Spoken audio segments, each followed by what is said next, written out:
Rassemblement intersyndical demain à Nice dédié à l'enseignement professionnel. Ça aura lieu à 9h45 sur la place Garibaldi. Les syndicats souhaitent s'opposer à la réforme de l'enseignement professionnel qui commencera à s'appliquer à la prochaine rentrée.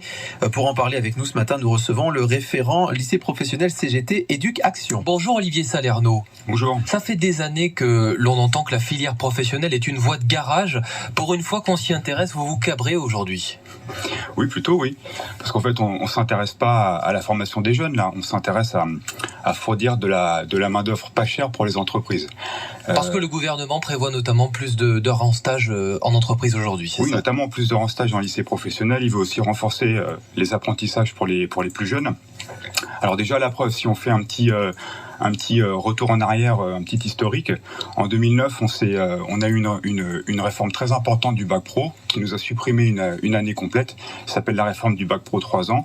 Et en 2019, avec Jean-Michel Blanquer, on a divisé par 2 les enseignements généraux. Donc ça veut dire qu'on est en train de moins donner de socle, entre guillemets, d'enseignement au profit des entreprises. C'est ça que vous dénoncez ? Parce qu'à la rentrée 2023, ce qui est prévu, notamment, c'est une augmentation significative des stages, ce qui veut dire moins d'écoles. Mais on entend partout que l'apprentissage aujourd'hui, c'est ce qui permet une meilleure insertion dans le marché de l'emploi. Ça devrait donc aller dans le bon sens finalement. Pour l'apprentissage, c'est un cas un petit peu particulier parce que les chiffres qu'on donne, c'est souvent pour l'apprentissage dans les études supérieures, donc pour des étudiants qui sont déjà en bac plus 2, plus 3. Là, on parle vraiment des élèves qui sont mineurs et qui ne sont pas encore diplômés. On rentre de plus en plus tôt au lycée professionnel du collège, vu qu'on ne redouble plus au collège. On rentre en LP, en lycée pro à 15 ans. On en sort à 17-18 ans avec un diplôme qui devient de plus en plus à trous.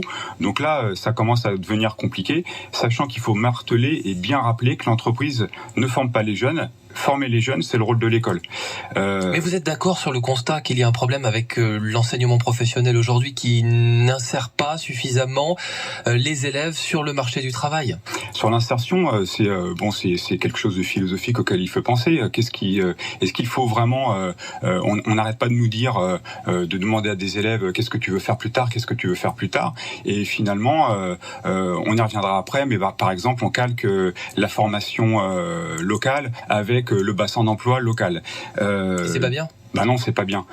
Parce que vous imaginez bien que c'est un manque d'ambition incroyable. Par exemple, si on veut faire, à terme, si on voudra faire menuisier dans les Alpes-Maritimes, ici dans les Alpes-Maritimes, c'est les emplois de service et les emplois du tourisme. Ça veut dire qu'on ne pourra plus le faire. Ce qui veut dire que vous me parlez d'insertion tout à l'heure, on veut tout de suite mettre des jeunes formés avec une formation qui devient de plus en plus à trop, comme je vous l'ai expliqué, en insertion sur un marché du travail, du coup avec un diplôme qui sera pas satisfaisant et surtout avec un manque d'ambition flagrant pour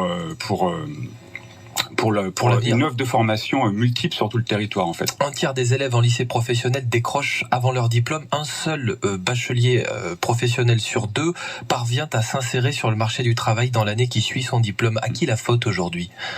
Je vous l'ai expliqué, on dépèce de l'intérieur le lycée professionnel et on empêche aux élèves finalement avec une formation complète sur place, en atelier, avec des enseignements généraux qui leur permettent de s'émanciper, d'avoir une vision d'avenir, de se former. Il faut prendre des exemples concrets. Par exemple, je prends le métier de la coiffure. Ouais.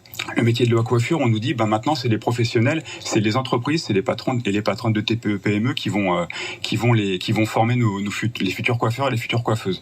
Un élève de 15 ans, quand il arrive, vous imaginez, vous rentrez dans un salon, vous n'allez pas vous faire couper les cheveux directement par un lycéen de 15 ans. Pour ça, il faut du temps, il faut qu'il apprenne en atelier, par exemple sur des mannequins de tête, il faut faire la coupe de cheveux, il faut se rater, il faut revenir en arrière, il faut faire donc toutes ces choses-là. On sacrifie tout ça en fait aujourd'hui. Oui, parce que finalement l'entreprise, le patron ou la patronne n'est pas forcément de mauvaise foi, mais en attendant, dans son quotidien rapide et rythmé, on va donner des choses simples à un lycéen en stage. Par exemple, balayer, faire des shampoings, ranger, ce qui n'est pas forcément inintéressant, ça apprend une réalité de l'entreprise, ça n'apprend n'ont pas un métier. Et nous, on est contre la casse des formations.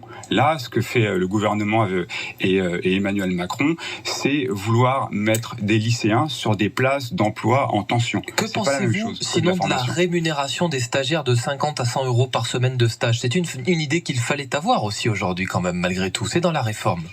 C'est dans la réforme, mais bon, déjà, faut rappeler que les lycéens professionnels, c'est un tiers des lycéens, ouais. Et c'est les catégories les plus populaires.